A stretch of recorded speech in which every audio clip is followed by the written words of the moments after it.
What's up, guys? This is Brent with Western Equipment. Now let's jump on in and start talking about where this Z760R sits within the John Deere zero-turn mower lineup.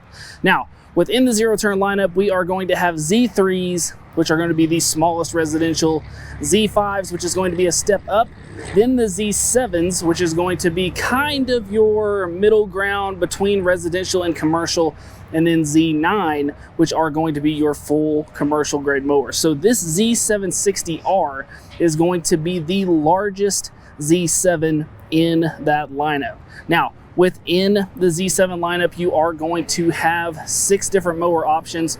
2 of them are going to be E's, 2 of them are going to be M's, and then 2 of them are going to be R's. So what that means is that last letter in that model number is going to be the trim level indicator. So that is going to indicate the types of features that are going to be on this mower. So on an E, you're going to have the least amount of features.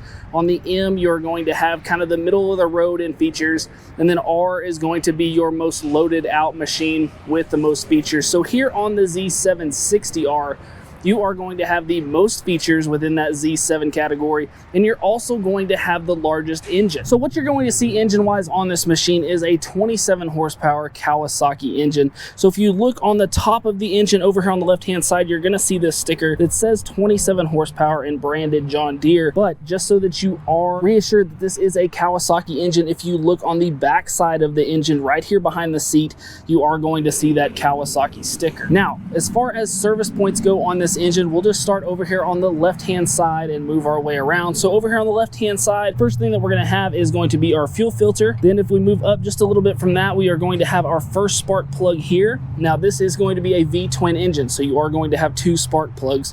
So when we move around to the right hand side, we'll see the other one as well. If we move up from that spark plug, we're going to have our fuel pump, and then right on top here, we're going to have this commercial grade air filter. Now this is one of the nice things about this engine, and with this being the largest of the mowers in that Z7 category, you do get the commercial grade air filter. So this is actually going to have 2 clasps that we're going to take loose, then we're able to pull that cap off, be able to get to that engine air filter to either blow it out or change it. And then also on this cap, we are going to have a dust catching cap here as well. So at the end of the day, once we're done mowing, we'll want to go ahead and pinch that just every day, make sure to get that extra dust and debris out of there that was too large to make it to the filter that collects right down here in this cap. Now once we move over to the right hand side of the engine here, we're going to have our other spark plug, and then once we move up in front of that, we're going to have our oil system. So here we're going to have our oil fill and dipstick. So this is going to have this yellow cap on it, and once we pull this up and out, we can see that this is the dipstick to check our engine oil level. Then we're also going to have our engine oil filter, and right below that we are going to have our engine oil drain. Now this is actually going to be on a petcock style system, so you'll see here that we have a screw type end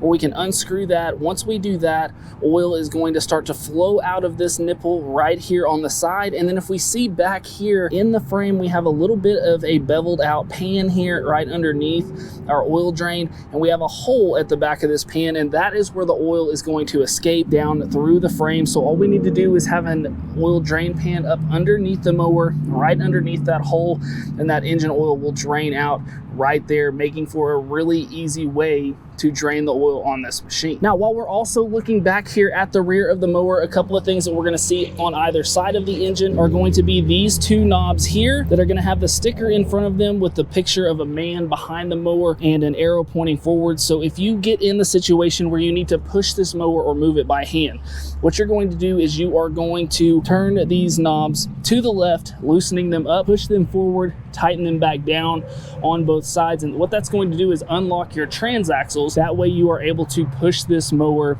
if you get in those situations where you cannot start it and cannot move this mower. Now, since we're talking about transaxles, one other service point that I'll point out is going to be right here in front of the engine. You're going to see this yellow cap. This is going to be our hydraulic fluid reservoir. This is going to be the space where that hydraulic oil is stored that work for both of these transaxles on this machine. Now, with a zero-turn mower, what you're going to have is 2 separate transaxles that run each of the rear wheels individually. So with your 2 control levers at the front, your left control lever is going to control your left hand side.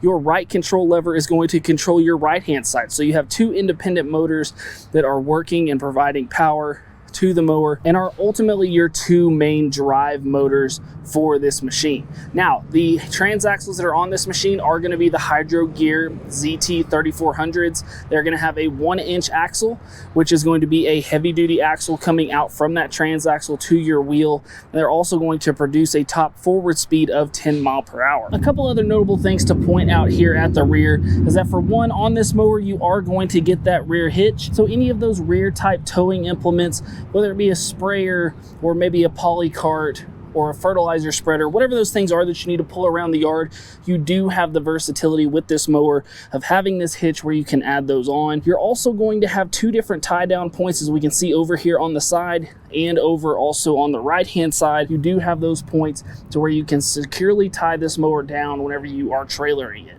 Now, also, there are all types of attachments you can add to this mower, so make sure to check out our other channel, 24/7 Parts, where you can see those attachments being put on this mower, so you can decide whether those are something you want to add to your machine or not. Now let's talk a little bit about the frame on this mower. So what you're going to get is a almost commercial grade setup on this.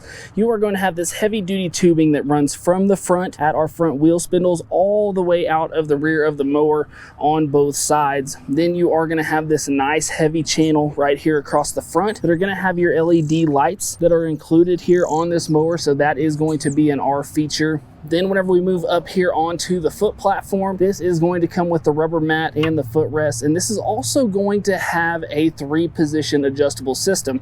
So right now, as we can see, we have one channel exposed. We are in the middle channel. So then what we can do is simply lift it up, put it out, and what that's going to do is move this foot platform out and away from the operator. So if you are one of those operators that has those longer legs, need a little bit more room, you do have the adjustment there to move this out or in, depending on the operator. Now, along with some of the other features here on the front, what we're going to have is we are going to have a fuel gauge right here at the front that has that visible sight gauge right there. Then when we move up, we're going to have 2 bolts right here in the front. These are going to be adjustments for the tracking on our mower or the adjustment of our levers. Now, if you're not familiar with this, I do have a video of this on our Western Equipment channel. I'll make sure to drop that down in the description below so you can check that out as well. And then while we're here, let's talk a little bit about the tires on this machine. So what we're going to have is the semi-pneumatics here in the front, meaning that they are going to be the run flats. They're not actually going to have a valve stem where you have to air them up. So you do not have to worry about flats here in the front. And then you have the option at the rear to go with the Michelin X wheels like we have on this machine. It is also going to be an airless option.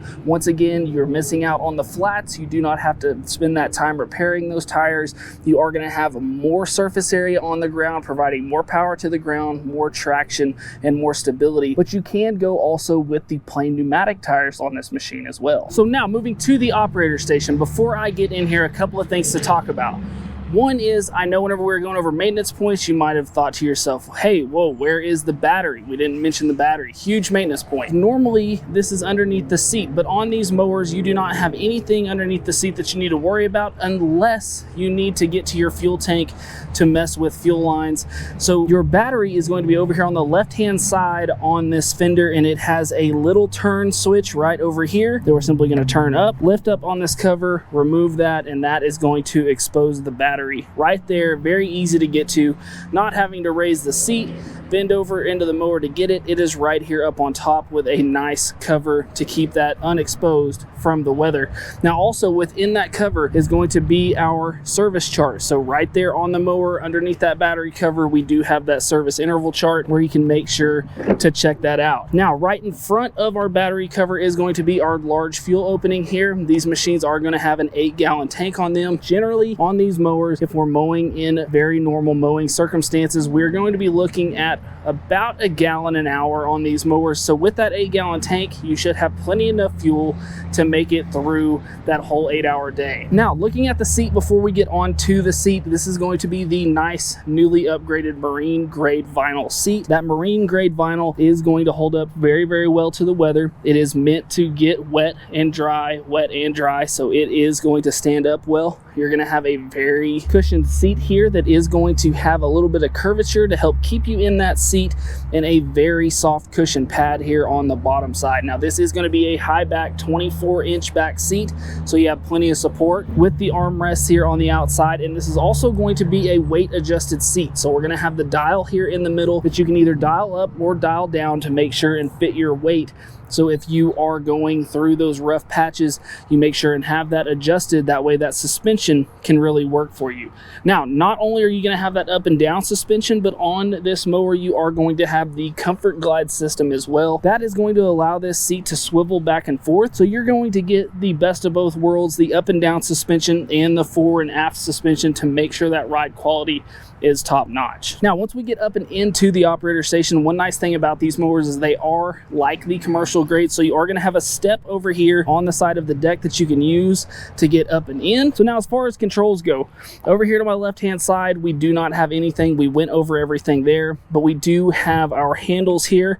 So these are going to be our control levers. Now, like we talked about, those are going to control each of our rear wheels independently. So our left lever controls our left rear wheel, our right lever controls our right rear wheel. So whenever you are running these mowers, if you've never ran a zero turn, they may come off as a little bit intimidating, but think of it as riding a bike. So whenever you are driving these mowers, just like you would a bicycle, if you were holding the handlebars, if you need to go to the right, what would you do with your handlebars? Well, you would turn them to the right. So ultimately you would push that left hand forward. Same thing here on a zero turn. If we needed to turn right, we'd push that left one forward. That is going to push us to the right. If we needed to go left on a bicycle, we would push our right hand forward. Same thing here. We're going to push that right lever forward. That is going to take us off and over to the left. Now, one nice thing about these levers is not only are they our controls for our driving functions, but they're also going to be our parking brakes. So if I put these out, you're going to hear that click. What that's doing is that is actuating the parking brake. So that is turning the parking brake on. There are two switches on either side of this machine that these are pushing on whenever they are out, which set the parking brake. And once we pull them in, we're going to hear that click again. That's letting those switches loose, letting that parking brake off to where now we can drive the machine. So right down here, we can see that we have that little switch. This is what that is pushing on when we're pushing those levers in and out. Now, these levers are also going to be adjustable. So we're going to have a couple of positions going up and down. You can also rotate these just a little bit forward or a little bit backward to make sure that you are comfortable when you're driving this machine. Now, along with that suspension seat and that glide like we have here, you can also choose your position going fore and aft, and all of that is going to be done with the lever directly underneath your seat. So if we push that lever all the way to the left, that is going to allow us to pick that position either forward or backward. Then if we put that in the middle, it's going to lock that seat into position. So if you don't want that fore and aft comfort glide on, you can put that handle right in the middle. That's going to lock you into place. But once we have picked our forward or backward position, we can move that lever all the way over to the right, and that is what's going to turn on Comfort Glide, where we will have that fore and aft suspension like that to help with that ride quality. Now, as we move over to our right hand side, our next control that we're going to have is going to be our raise and lower. So once we push this pedal in with our foot, then we have our knob over here on the right where we can choose our height of cut from 1.5 inches all the way up to 5 in 1/4 inch increments. So once we choose that height, then we can raise up on our yellow lever right here, let off of our foot pedal, and that is going to lower that mower deck down to that height. Then if we want to put that back up into transport mode, we're simply going to push all the way in till we hear it click. That is going to lock that in the up position.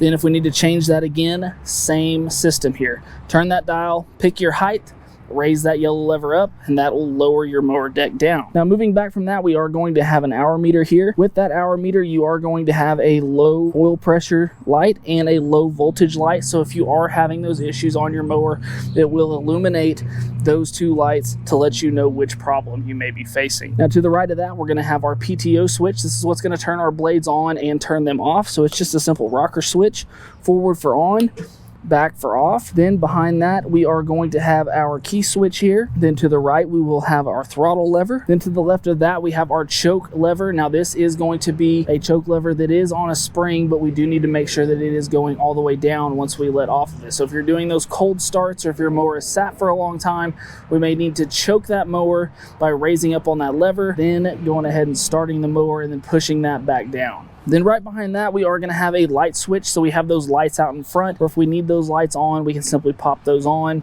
or turn those off. Now back behind that, you are going to have a little bit of a storage compartment and a cup holder. So if you want to keep that beverage on board, maybe put your phone or your keys or your wallet in this mower, you do have that little bit of a storage compartment. Now, probably the most important feature of the operator station, and one that gets overlooked all the time, is the fact that this mower does have a ROP system, which is a rollover protection system. That's this bar right here, and then it's also going to have a seat belt. So if you're in those situations where you're going to be on a hilly terrain or maybe uneven terrain, anywhere where you think you might have this mower tip over or maybe roll over on you, you want to make sure that this is in the up position, because you can adjust the position right back here with this pin system, where you can lower this down or raise this up. So if you are going to be mowing under those low-lying trees, things like that, you can fold this down so that we're not getting caught up on it.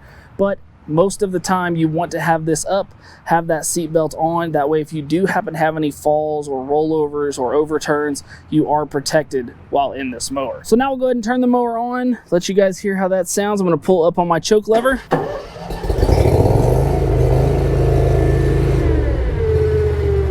Now this is going to be all the way down at idle. Here's about mid throttle. And then all the way up here is going to be full throttle. Now this is where we want to be at whenever we are doing that mowing, to make sure that we are taking advantage of full speed of those blades. So I'm going to go ahead and turn this back down a little bit. I'm going to go ahead and pull my handles in. It's going to take the parking brake off, and then like I said, very, very easy to turn this mower, to use it, to run it. It's as simple as moving those levers. Then if we wanted to turn those blades on, we're simply going to bump that switch, turn those blades on, put it in the back position to turn those blades off, dial that mower down, put our handles out. That is going to set the parking brake. So anytime you're running this mower, you start to get in a situation where you absolutely need to stop. The only thing you need to think about doing is throwing them out right just like that. That is going to stop that mower.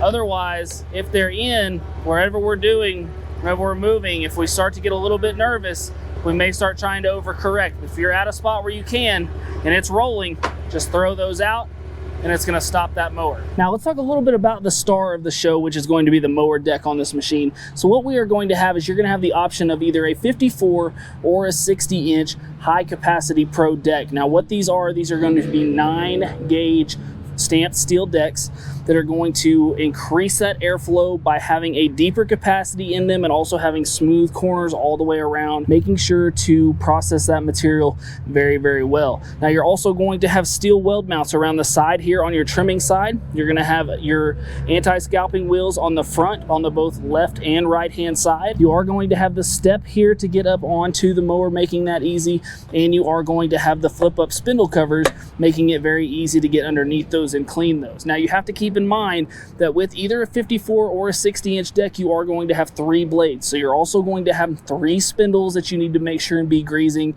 but it's very easy to get to those grease points as they are right on top. So we can get to our left hand and our right hand one from outside the mower. Then to get to our middle, we can simply raise up that foot platform and be able to servicing that middle spindle. Now, last but not least, let's talk a little bit about dimensions, warranty, and price. So dimensions on this machine, if we are talking about length, we're looking at 82 inches long from the front to the rear. Height with the ROPS up, we're looking at 71 inches. If we have that ROPS folded down, the top of the seat here is going to be right at 50 inches. Now width wise, this is going to be the big one because this is going to depend on where you can get this mower. This may also be big on where we can store this mower if we're going into those sheds or garages, things like that. So with the 54-inch deck and the chute all the way down, you are looking at 68 inches wide. If you have a 60-inch deck with the chute all the way down, you're looking at just a little over 73 inches wide. So whenever you're making that decision on where you need to put this mower, that way you have those numbers to be able to go by. Now, warranty on these machines, you are going to have a 4-year, 1,000-hour warranty, whichever one comes first. So also, whenever you are looking at buying these mowers, if you want additional warranty for this mower, make sure to ask your salesman about that to see what your options are to add that additional warranty. When moving into price, this is one that can often throw people off. Sometimes the sticker shock of this can turn you away from this mower, but hear me out on this. Make sure that whenever you are going to price these machines, you are going to your dealership talking to a salesman, getting this machine spec'd out, and finding the right price for you, because the list price on this machine and what you're going to see online is starting at around $11,500. But oftentimes when you go to the dealership, you may be able or eligible to qualify for certain discounts. There may be certain incentive programs going on at that time, and also certain financing programs that may help you fit that budget a little better. So whenever you are pricing these machines, hit that dealership, talk about all of those different points to make sure you get the price that fits you best. So guys, I hope this video helped you out. I hope that you liked this video. If you did, we just ask you to hit that like button and subscribe to the channel. Also guys, if you're needing any John Deere parts at all, make sure to go check us out at 247parts.com. And as always, thanks for watching. We'll see you next time. Hey guys, make sure to check out this cool video and this one. Buy your parts right up here and subscribe right here.